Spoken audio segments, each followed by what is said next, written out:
So a couple years ago, Mr. Owens, I don't know if any of you know Mr. Owens over on, up closer to the front, he teaches automotive, and he really was, had a concern. He's been here for, I think, 4 years, and he had a concern about some of his seniors. He noticed that many of them did not have any sort of life skills. They call them soft skills. Have you guys heard that in the pathway, that in addition to learning about like interior design, you also have to learn soft skills, which are life skills for being professional. But then there's also skills for just having a good life, having a, I don't know what you want to call it, a happy life, a peaceful life. Just curious, how many of you remember that at some point in your past, and I know you're all, what, are we 16, 17, 18 in here? Does that sound about right? All right, 17? Excellent, very good. Now, I understand you've only been on the planet for 16, 17, or 18 years. Is it possible, or do you recall at some point in your life that you said something like this? Oh, when I grow up, whatever I do, I just want to be happy. Yeah. Yes? Okay, all right. Or anybody else, just one person? Okay, a few people, okay. Have you ever said something like this? When I'm older, I really, okay. When I'm older, I want to be rich. Have you ever thought that before? I want to be rich, okay, all right. Or have you ever thought, I don't care about being rich, but I know that I definitely do not want to worry about money. Like, I would like to make enough money where I can go on vacation, eat out, and not worry that my bills are going to be paid, okay? This is a thought you've had before? Okay. So the idea is, Mr. Owens thought, nobody teaches like regular life skills. Like a mechanic, so graduates from school, let's say, goes and gets a job as a mechanic, and they spend, let's say, 40 to 50 hours a week fixing cars, but they spend the rest of the time dealing with life, right? So I don't know if this has happened to one or two of your parents, or a guardian, or grandmother, grandfather, aunt, or uncle, where you go to work, and let's say you're in a bad financial situation where, like, the rent is due in 3 days, and you don't have the money to pay the rent. And so now when you go to work for 8 hours, not only are you having to deal with the stress of work, but every time your mind comes off of work while at work, all you think to yourself is, oh my goodness, I'm not going to be able to pay my rent, and I don't know what I'm going to do. And then every once in a while, in those situations, because this has happened to me, is you basically break down crying at work, someplace where nobody can see you, okay? And I'm sorry, I don't mean to make the mood so sad in here, okay? But that's what Mr. Owens was concerned about. That is real life, okay? And I think we've all known at least one person. For me, it was my mother, and it was me, and it was my sister at one point, and surely my brother, but never really saw it in my dad, although I know he worried sometimes. I saw my mom. I don't know how I'm going to pay the rent. I don't know how I'm going to pay the electricity. In fact, I have lived for at least 2 periods in my childhood with no electricity for a period of time, simply because the electric bill couldn't be paid. And so, as a young person, I learned a lot about how to make poor financial decisions. I was very good at it. I was very good at making decisions that wasted money and didn't pay for the things that really needed to be paid for. So Mr. Owens thought, hey, one of our sessions could be on budgeting. Wouldn't it be great if people who, young people who are getting ready to graduate from high school could learn about just the basic ideas about financial stability, the basic ideas about budgeting. So even if only like 10 of them got those lessons, they could then graduate from high school, go to college or don't go to college, whatever they're going to do, go get a job, and be mindful of being able to make good financial decisions that will help them not worry, not break out in crying at work over being able to pay their rent, okay? What we're not going to talk about today is we're not going to talk about good, like spending money correctly per se. We'll sort of touch on that a little bit. We're not here to learn how to become rich. I'm not here to help you, because if I would be rich, if I could explain to you how to become rich. I mean, I actually can explain to you how to become rich, but I personally am not interested in doing any of those things, because I'm more interested in being peaceful and full of joy than being rich. Now, lots of rich people are peaceful and full of joy, but for me, I tried one time. I was a business owner for a couple of years. I thought I was going to go in that direction, and unfortunately, it was right in the middle of a major recession in the United States. It didn't work out, and instead I became a teacher. And that may sound like a fallback, but actually it's been the greatest blessing in my life. Love teaching. I love it. You know, you see me, right? Sometimes maybe I get a little frustrated, but man, do I love teaching. All right, so there's the background. So I am Mr. Ryan. I'm hoping to teach you a few things about budgeting.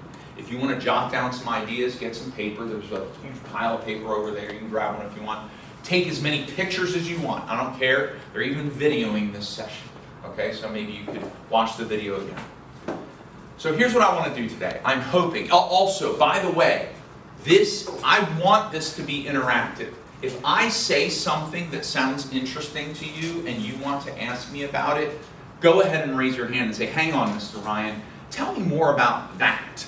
You know, like if you want to know about what it's like living without, maybe you have, I don't know, but if you want to know what it's like living without electricity for a month, then by all means ask me. There's a lot of candles and a lot of burning of pencils while you're doing your homework. Have you done something like that before? No, but you can imagine, right? Yeah, you can imagine. Yeah, it's like, where are you going to get your light from? Okay, so here's what I want to do today. So you guys are free to interrupt me. Everybody got that? Free to interrupt me. Okay, all right. If somebody would interrupt me sometime in the next 3 minutes just to prove that it's okay, I wouldn't mind, okay? All right, so what we're going to do today is, the 3 things I want to try and do today is convince you of 2 things, okay? And then give you 1 thing. I want to convince you that you need a budget. Now, when I say budget, how many of you are thinking of like a computer spreadsheet that you consult on a daily basis? Anybody thinking of that? Maybe? Okay. Or a piece of paper that you have to look at all the time and continually write on. Okay? All right. I don't know what you're thinking of when I say a budget. Go ahead. I think of like when it comes to how much money you're willing to spend on something. Yep. You know, kind of jot that down. Sure. When it comes to how much money you plan on spending on like dinner per week. Yes. Yep. So what you're saying is accurate. A budget does not have to take a particular form. If you go on the internet and say, how do I make a budget? They're probably going to give you something that looks like the way businesses create budgets. And that's fine. You can use the format for how businesses create budgets to make your own personal budget. But like, for example, when I first moved here to Conyers in 2009, my wife and I had very little money. I don't think I need to tell you the whole story. You'll probably hear it at some point or another. But we just had very little money. 2/3 of my income went to rent, and my wife did not have a job. She was taking care of our 2-year-old and our 4-year-old. And so we had so little money to actually spend on. Now, I'm not talking about spend on going out. I mean, we had so little money to spend on groceries and gas, okay? That kind of stuff, that I created something that I called budget bubbles. It was a piece of paper that had a certain number of little tiny bubbles on it. And every single bubble represented $1. And it was for 1 month until I got my next paycheck. And I put it up on the refrigerator with magnets.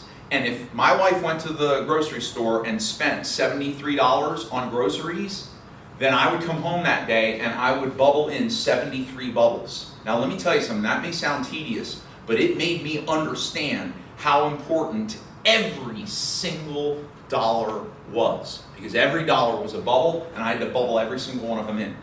And as we approached the end of the month, as my paycheck was going to come in and we could get a new budget bubbles sheet, we could see how many dollars we had left, you know? And if there were 5 or 7 days left until the end of the month, and there were only, 6 bubbles left, that means that we had $6 in our bank account that we could spend on anything we want to. Anything we want to. Now, could you imagine if in that last 6 or 7 days, when we only have $6 left to spend, if I ran over to Starbucks and bought a caramel macchiato? My wife would not be very pleased with me.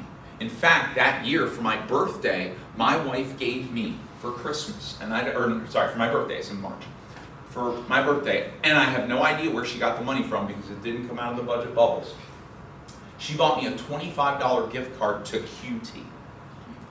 And with that $25 gift card, because I like coffee, I purchased a refillable mug for $4, and it came full. I got to fill it up. And then I had $21 remaining to do a $1 refill for 21 more days. So for a whole month, instead of making my own coffee, and I didn't have a coffee maker either, I was like heating up water in the microwave and pouring it through a filter with the coffee grounds. That's where we were for that first year. Now I actually look back at that time fondly. I remember how difficult and trying the time was, but here, like 13, 14 years later, I look back on it, and I actually remember with good memories the way that my life was because we made it. We did it, okay? We made it. That's why I look back on it fondly, okay? And I'm sorry to say, I'm glad those years are behind me. They may be ahead of me again, I don't know. I hope not, but there may be a time someday when I will see those days again. I don't know. Right now my daughter's in college, and college is really expensive, and more money is coming out of my bank account than I thought would when she went to college.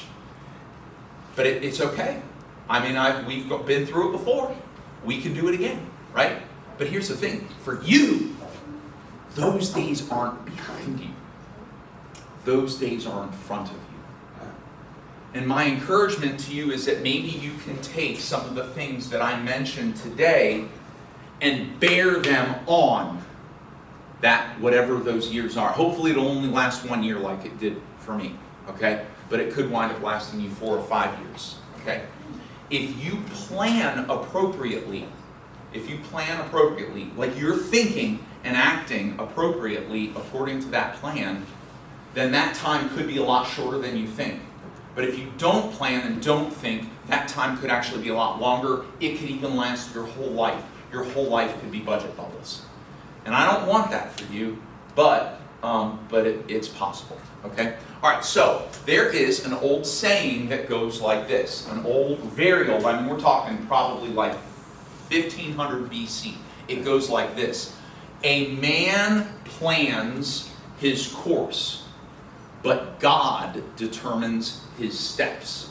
And so this is the idea that way back then, there was this idea, this saying that hey, my whole life may be in the hands of God, but I gotta at least get up in the morning and plan what I'm gonna do today, right? I can't just get up in the morning and just do whatever and assume that everything's just gonna kind of work out or not work out, okay? Because a lot of people, they believed in fate. They just thought that whatever happened was just fate, and they never really realized that they could contribute to fate. They can put a plan in, they can do something, they can set their course, and then fate can choose what happens to them on that course. Okay? So that's what we're going to talk about today. Alright, so I'm going to try and convince you that you need a budget. I'm going to try and convince you to stick to that budget. Anybody can make a budget. Anybody can just write up, this is what I'm going to do with my money. But sticking to your budget is really why the budget exists, okay? The third thing I'm going to do is I'm just going to give you some basic ideas. You don't have to write them down. You can take pictures of them. You can do whatever you want, okay? But I want to give you the basic words of being able to budget, okay? All right. Any questions so far? How are we doing? You all right? Yeah, great, awesome. All right, so I'd like to quickly go over what I call Ryan's laws of budgeting, okay? Now these, I want to be clear, these are not actually scientific laws. They're not based on theory and hypothesis and data analysis, understand? Okay, they're not actually laws, but they are based on my own personal experiences. I've had lots of good experiences and lots of unfortunate experiences, and that's where these ideas come from. The first one goes like this. All financial decisions are budget decisions. If you're hanging out with your friends, and your friends say, hey, let's go over to McDonald's and grab a cheeseburger. If you buy a cheeseburger, you just made a budget decision. Okay? So it's not like, well, some of my money is budgeted and some of my money isn't budgeted. Nope. All of your money is budgeted. You just know the budget or you don't know the budget. And you want to know the budget. So every single financial decision you make is a budget decision. Okay? Secondly, all budget decisions should be deliberated. I don't know if you guys know what deliberated means. It means to deliberate means to think deeply about, okay? To contemplate deeply about something, okay? So we should be thinking deeply. Budget decisions should be thought about very deeply, calmly, patiently, and what I call at home, okay? Especially if your budget decisions affect other people, okay? So I am married. I am not allowed to make budget decisions alone. I make them with my wife. That's why I can't, with the last 7 bubbles, I can't run over to Starbucks and get a caramel macchiato. That would have to be a decision that I make with my wife. Okay. Similarly, my wife cannot make budget decisions on her own. Now, are there ever times when me or my wife can buy something at a store without making a phone call? Yes, but that's because we plan that certain small amounts of money can be spent without question. Understand? Okay? But we planned that in advance. Okay? Alright, one of the things that really frustrates, one of the reasons I have this second law right here, do you ever go into a store like Target or BJ's and get like, almost like sort of ambushed by a salesperson who wants you to like, right now, cancel your old cell phone plan and sign up for a new cell phone plan? And they're like, if you do it, right now, before walking away, then we're going to give you something special, okay, like a new phone or something like that, okay? As soon as they say that, I'm like, I'm sorry, I don't make financial decisions right now. I don't make financial decisions today. I bring my financial, you're offering me something, I'm going to take it home, I'm going to talk it over with my wife, you're going to give me a phone number, and I'll call you back if I want to say yes. But if you're telling me that right now I have to say yes or no, I already know the answer. What is it? No. The answer is no. Absolutely not. Okay. All right. That's why, I mean, I generally just try to kind of avoid those people. Not that I... What's that? Now, I do not want to say anything insulting about them. That's their job, right? Aren't they trying to pay their bills? And that's the job they have. And so they're going to do the best that they can to pay their bills, just like I'm going to do the best I can to pay my bills. And then the third, this is my favorite one actually, maybe you read it and chuckled a little bit, okay? Other people are always ready to help you waste unbudgeted money.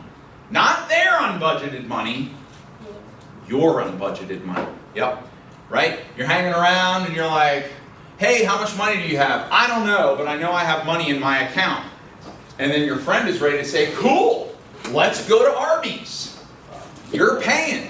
Yeah, exactly. Okay, so this happened to me when I was a teenager. I don't know why I did this other than when I was younger, I didn't have a lot of money to spend. I told you that we had the electricity turned off. We got evicted at least once. And so I actually got into the habit of stealing because I wanted things, but we didn't have the money to buy those things. So there were certain instances, where I, stole a candy bar or something like that, because I wanted things that I couldn't buy, right? But eventually I got a job. Once I got a job and I didn't have bills, I was 16, got a job at McDonald's, and I was working a lot. I worked at least 40 hours a week. Sometimes my paycheck was bigger than the manager's paychecks. And that money didn't have to go anywhere, at least I didn't think it had to. So for 2 years, I wasted every penny I earned on nonsense. I had nothing to show after 2 years. I spent 2 years spending all my money on, now don't get me wrong, I bought some clothing, right? Like I had a kind of a nice denim jacket, But really, I spent most of that money on movies, on going out to eat, on video games, a lot on video, and comic books, right? And because my friends didn't have money for those things, but I wanted to hang out with my friends, I would always pay for them. So if I had like 3 friends that wanted to go, I'm like, hey guys, let's go to the movies. They're like, oh man, I'd love to go to the movies, I don't have any money. I'm like, it's okay, I'll pay.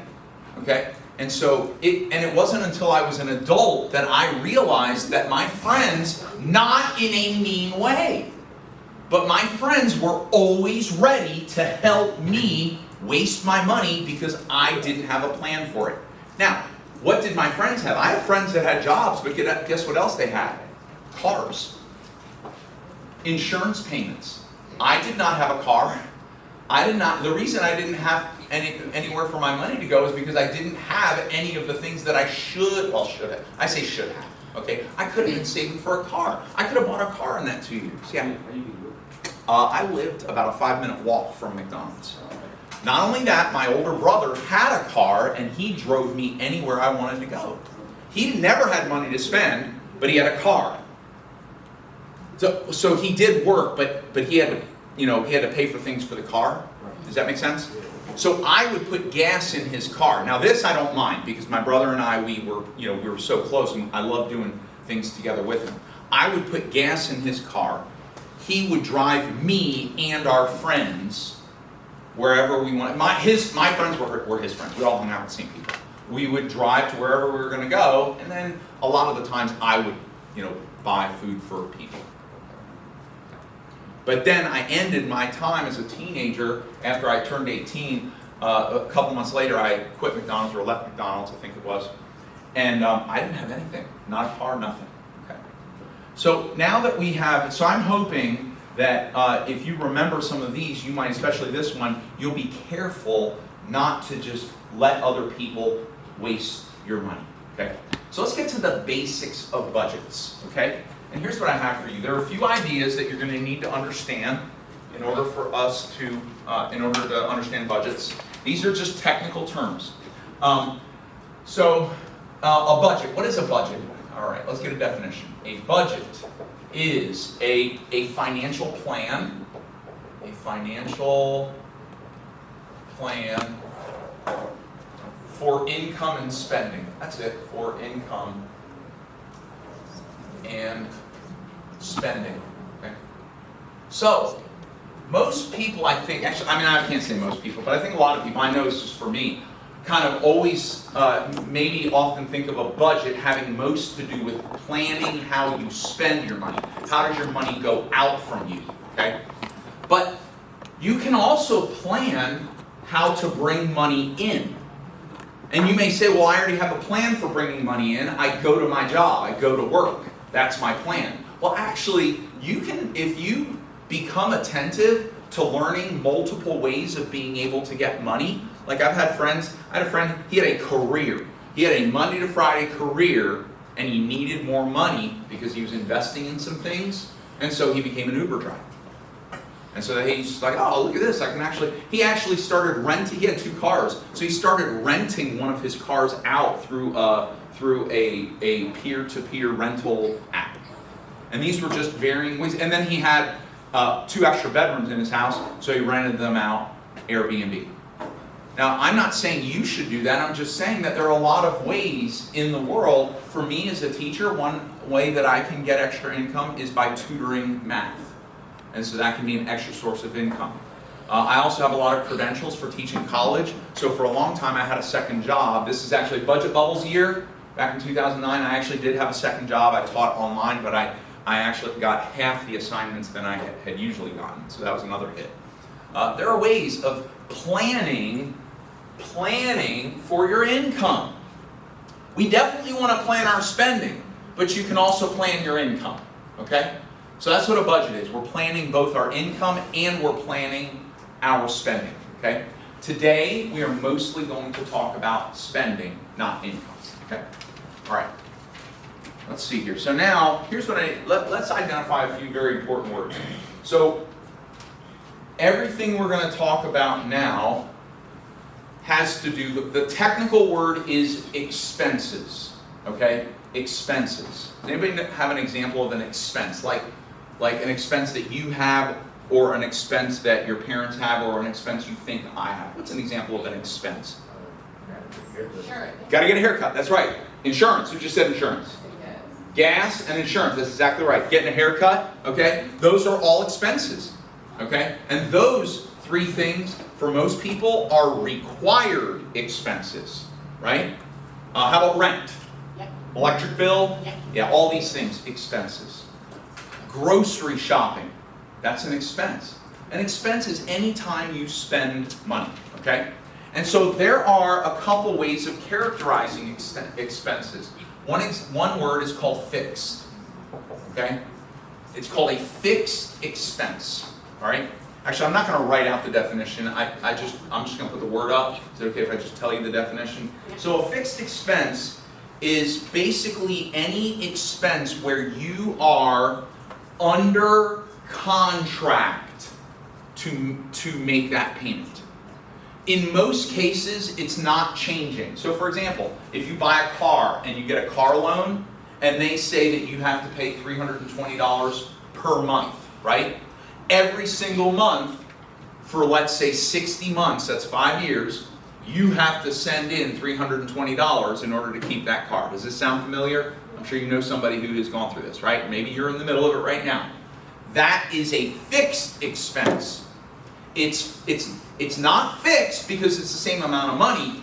It's fixed because you're under contract to pay the whole thing. You cannot choose, you know what, this month I'm not going to pay it. Is everybody right? You can't make that decision. Because you are under contract and required to pay it, it's a fixed expense. Okay? All right. The other kind of expense is called a variable. I'm going to get rid of this. The other kind of expense is called a variable expense. Okay? A variable expense is an expense that you are not required to pay because commitment has not been made that you are definitely going to do it. You have not committed to paying for that thing, let's say, every single month. For example, am I required to buy groceries at least once a month from Publix? No. Then when I go buy groceries at Publix, that's a variable expense. Now, do I need groceries? I probably do, especially with the family. Yeah. But like if it was just me, then maybe not, right? Okay? So it's a variable expense. Also, what if I decided next month I'm not going to buy my groceries at Publix, instead I'm going to buy my groceries at Kroger, that's right. So am I, now, with my car, let's say I bought a Toyota. Can I decide instead to make my car payment to Ford next month? No, I have to send it to Toyota, right? Or whatever bank financed my loan, okay? That's why that one is fixed, but groceries are variable, okay? Can anybody think of anything else where you have to send your money to the same company every month because you made a commitment? Your phone bill. Excellent example. I have service with, right? Verizon. Therefore, Verizon is who I pay every month. Netflix subscription. Excellent. That's a fixed subscription. Okay? Now, I will say this. Even though Spotify, Apple Music, Netflix, Disney Plus, even though they are one of the fixed subscriptions, if you consider the fact that what can you do if you chose to? You could cancel at any time. If they say you can cancel at any time, then personally I would actually move that into the variable instead of the fixed, because I'm actually not committed. Now every once in a while you will say, you'll sign up and you'll get a special rate as long as you commit to 6 months. Now it's fixed. Is this making sense? Yes. Okay, good. Excellent. So we have fixed expenses and we have variable expenses.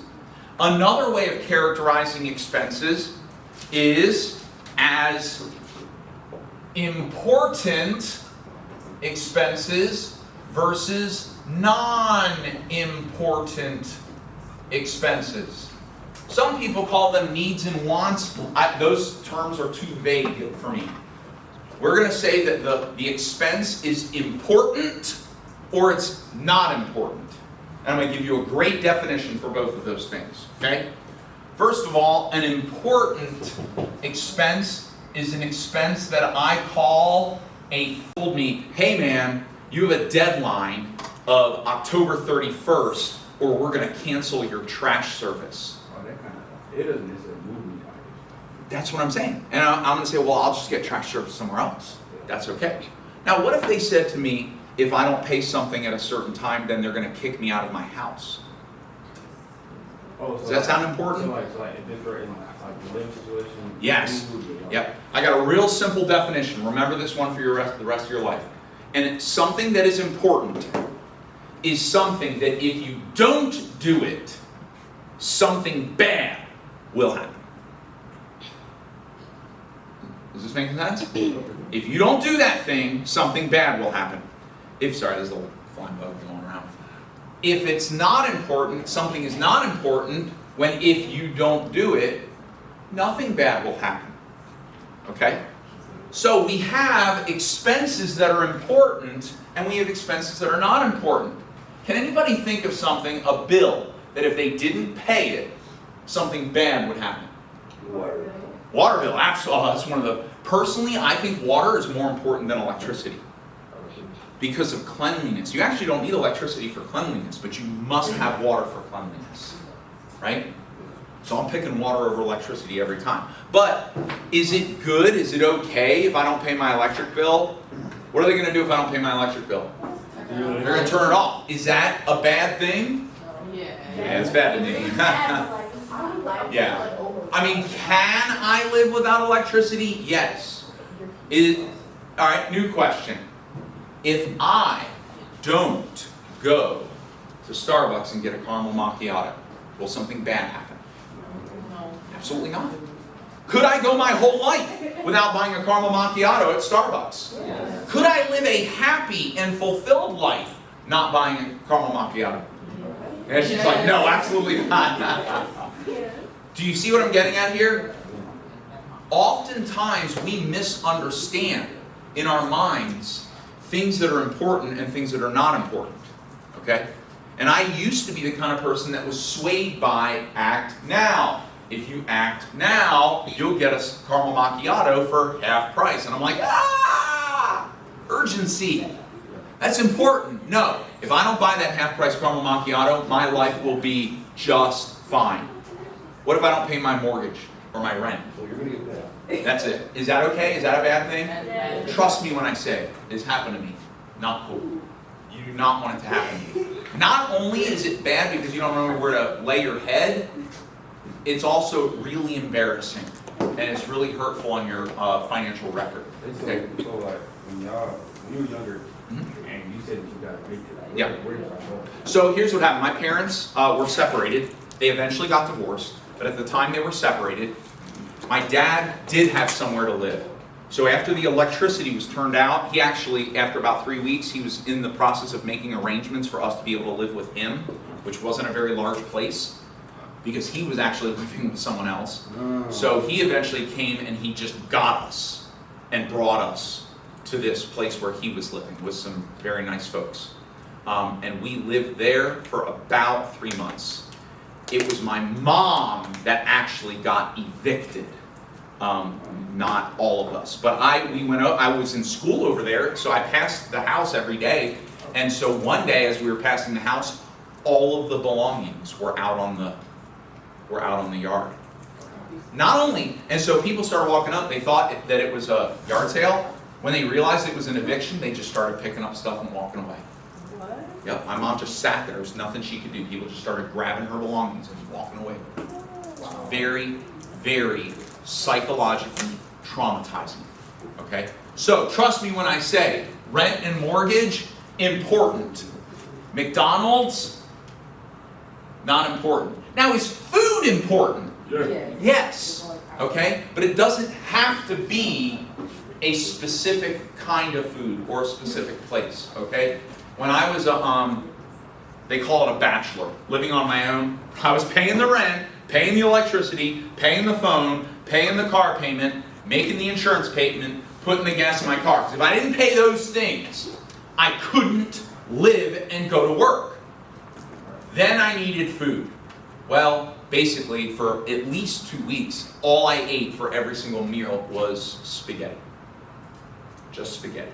It was cheap to buy a lot of it. So now I was happy to have spaghetti, but I got tired. That's why I'll eat the same thing 2 days in a row for dinner. My wife will say, "You just had that last night for dinner." I'm like, "Who cares? I'll have it again." She's like, "Why would you want to have the same meal 2 nights in a row?" I'm like, "I had the same meal for 14 days in a row one time." What's that? Yeah, right, exactly. And I'm like, guess what? I still like spaghetti.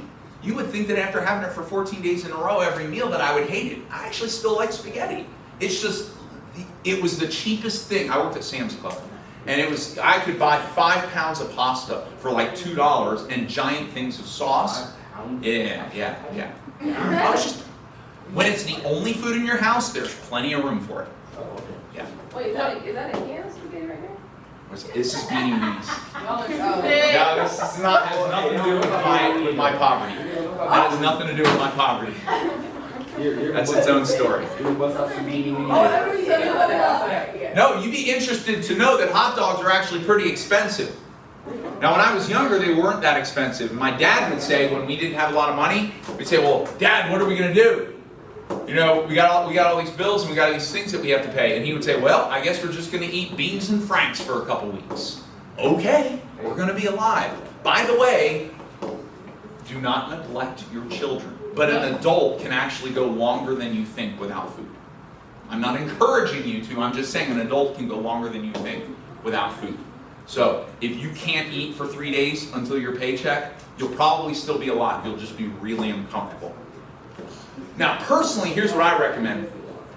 Be a part of a community of people that meet regularly. When you know people who you love and who love you, something like that, they will feed you. If you were to say, "I haven't eaten in a day and a half," they'd be like, "Oh, we got to get you a meal. Please come over and have dinner with us." Everybody is putting left on everybody. A lot of people are putting leftovers in their fridge every night. They don't mind, many of them, having an extra person sitting at the table with them. You know what I'm saying? And you know that in 20 more years, you're going to be the one probably feeding them at some point or another because you love them and they took care of you. See what I mean? Okay. All right, so we've got fixed expenses. We've got variable expenses. We've got important expenses. And we have non-important expenses, right? So now the last 2 things I'm going to tell you about are 2 concepts. Now then we're gonna make a chart. We're gonna make a picture, okay? All right. So have you ever heard of the phrase disposable income? Disposable income. Okay. What is disposable income? Disposable income is basically the money you get, the actual amount you get in your check, not your, like, if I make, $12 an hour and I work for 10 hours, that's $120. But my check, you guys already know this, my check isn't actually $120, right? Like my check's like $87 instead. The $87, that's my disposable income. It's the amount that actually goes into your bank account. That's your disposable income, okay? Before you pay anything, disposable income. Now, then we have what's called discretionary income. Okay. Discretionary income is, consider this. Discretionary income is the amount of money that you have available to spend after you have paid all of your important fixed expenses and all of your important variable expenses. So you've already paid your rent, you've already covered your insurance, you've already put gas in your car, you've already purchased groceries for your house, you've already paid your electric bill, you've paid your phone bill. All of your bills are paid. Nobody is going to call you on the phone and say, "Hey, you didn't make your payment." Why? You've already paid it. And after you have already paid or planned to pay. Because sometimes the bill, like my phone bill doesn't get paid until the 22nd of the month, but I get paid like on the 1st of the month. But for 22 days, am I going to go ahead and spend the money that needs to be set aside for my phone? No, that's going to be set aside. It doesn't count, even though it's in my bank account. A lot of people think that their discretionary income is, oh, well, let me see how much money I have in my bank account right now, and that's how much money I can go spend. No, that's not your discretionary income. Your discretionary income is not how much money is in your bank account right now. It's how much you will have after all of your important fixed and variable bills are paid. Then, that probably much smaller amount of money is what you have available for what kind of expenses? For non-important expenses. That's exactly right. Exactly right. Okay. And so that's the idea of budgeting. Let's go ahead and make a picture. Can we make a picture of this? Let's make a picture. I call it, I'm not an artist. I'm an artist of ideas, not an artist of images. I'm an artist of ideas. So here's what we have. We have expenses that are important and expenses that are not important.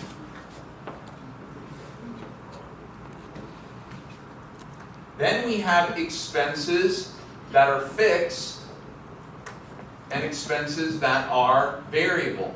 And what I want to do is this. I would like for you to help me, maybe over the next 5 minutes, can you help me put some ideas that we can spend money on into these categories?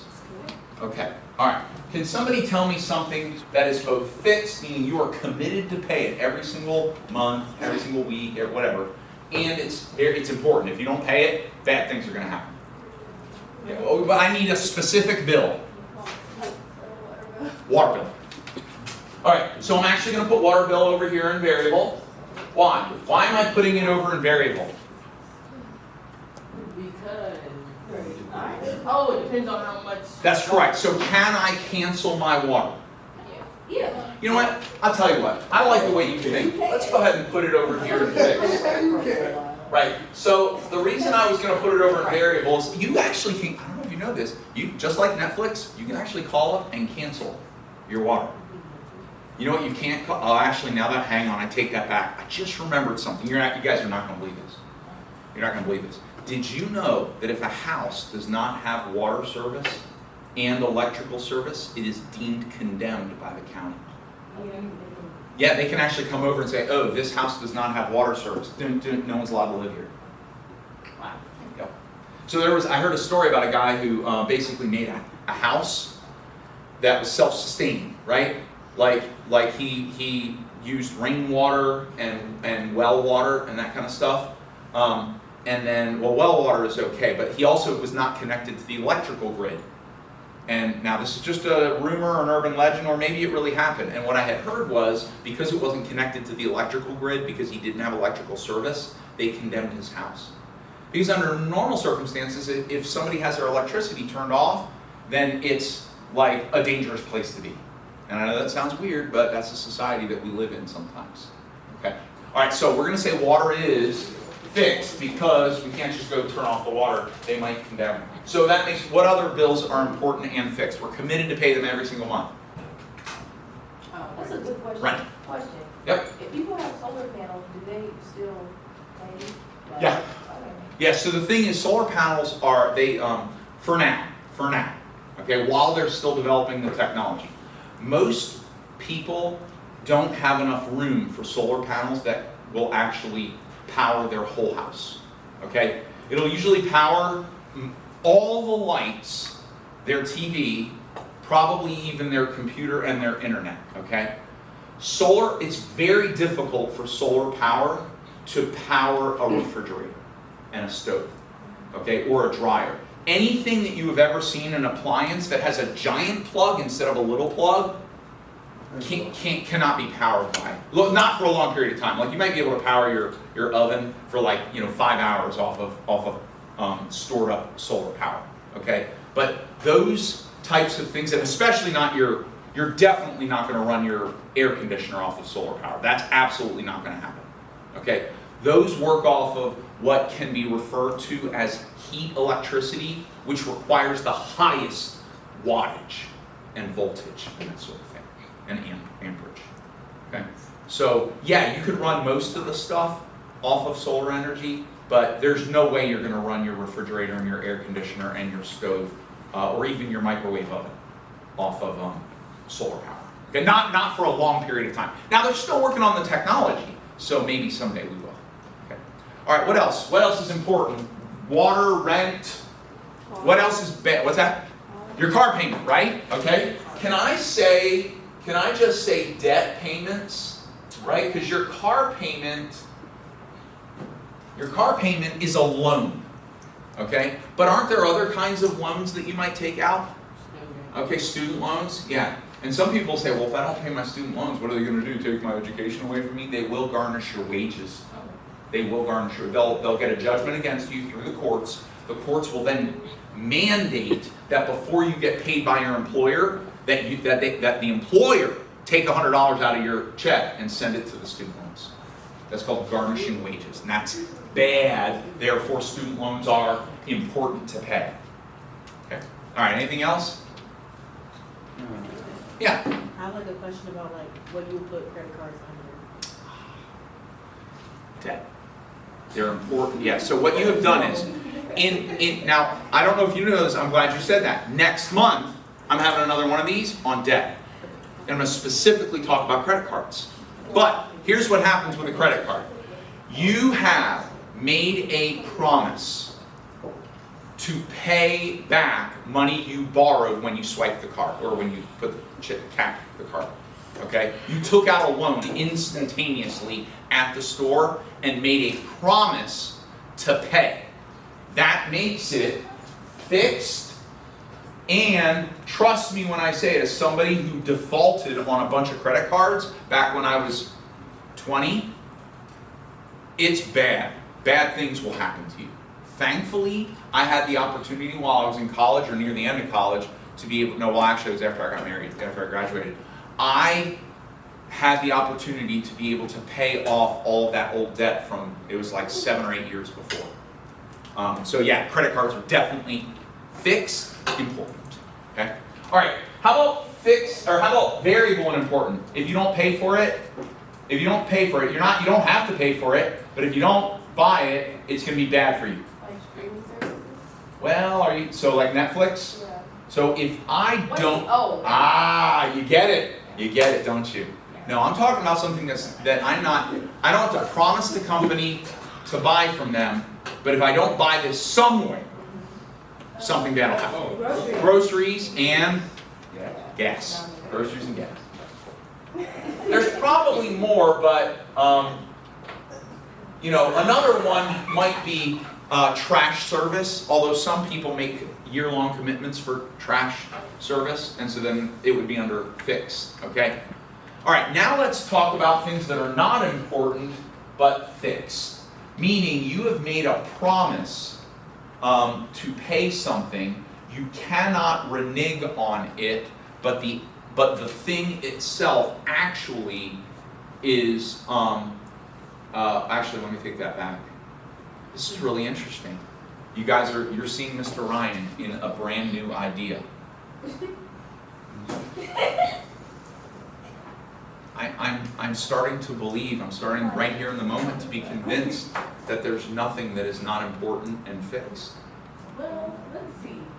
Just determined. If you Like are under contract to pay it, like a membership with something, but you have to pay it to get the advantage that you're talking about. that makes it important. Because you're going to be in trouble if you don't pay it. Well, I feel like you can cancel it. Yeah. Okay, so what we're saying is we're going to put under here things that we commit to, but can be canceled, is what you're saying. Okay, good. So then, gym membership, agreed? Yes. All right, so gym membership, we do make a commitment, right? Yeah. To the monthly payment, but it's actually not that important. If we didn't pay for the gym and didn't go to the gym, now I'm not saying our health wouldn't deteriorate. I'm saying What if it's like nothing bad would happen right away. if you consistently pay for the gym membership Yep. maybe 9 months, you get upgraded to the platinum for a discounted price. For the purposes of budgeting, we don't care about promotions. We only care about whether we're committed or not. Yeah. So really, under here, we can put all subscriptions. In a way. Now I'm not sure. I'm actually not sure. I'm in new territory here. Okay? But let's say subscriptions are here. Okay? And this is interesting because I can see what has happened in the world. See, you guys live in a world of, we gotta go in 5 minutes. You guys live in a world of subscriptions. Okay? Businesses have figured out that if they can get you to give them your debit card information or your credit card information to be able to have music, that you will just forget. You'll just go. You'll be like, oh yeah, well I have Apple Music. I can just listen to any song I want to. And you do not even think about the fact that every month they're taking whatever, $7 from you, $10 from you. And here's what you have. Some people out there have Hulu and Netflix and Disney Plus and Spotify and Apple Music, right? They just keep adding them on. And the salesperson says to you, hey, it's only $5 a month. But when you add up all of your subscriptions, you know what? Yeah, here's what happened. You didn't plan. You didn't plan. You let a salesperson do your planning for you. You didn't go home and consider whether Netflix was just fine and you don't need Disney Plus. Like we figured out in our house several years ago, we don't actually need Netflix anymore. We wound up not really watching it. After we saw everything that Netflix had, we found ourselves just sort of intermittently watching the same thing on Netflix. Oh, wow. And we were like, we don't need to be, and it had gone up. When we started Netflix, it was $8 a month. Then it was $10 a month. Then it was $11 a month. Then it was $15 a month. And eventually we were like, this is a lot of money. We need it. And you're like, that's not a lot of money, Mr. Ryan. We realized it was a lot of money because of the other things that we were also committed to. All right, last couple things here. Variable, not important. If you don't buy it, nothing bad will happen, and you're not committed to buying it. Oh. Going out to eat. Yep. We can say fast food or sit down. Or I think I have to sit down. We call it sit down. That's what we call it in my family. Right? Like basically restaurants in general. If you never visited a restaurant for the rest of your life, would anything severely bad happen to you? Absolutely not. Are you obligated to visit any restaurant? Absolutely not. So you want to hear something really funny though? Is that eating out is a very large portion of a lot of people's quote-unquote budget. Now when I say budget, because didn't I say every financial decision is a budget decision? Okay? But they actually don't plan to go out. They just look at their account and see that they have some money and they go out to eat. All right. I think you guys get the idea. All right? Here's my encouragement to you. My encouragement to you is plan. Okay? And here's the thing. If you can get all of your important payments near when you get paid. Because if you have one or two of these important things and you're now in the middle of the month spending all your money on not important things, you won't have money to make the payments for the important things. Then you get evicted, then you get your electricity turned off, then you get your phone turned off. Okay? All right, that's all I got to say. Ooh, appreciate it. No problem.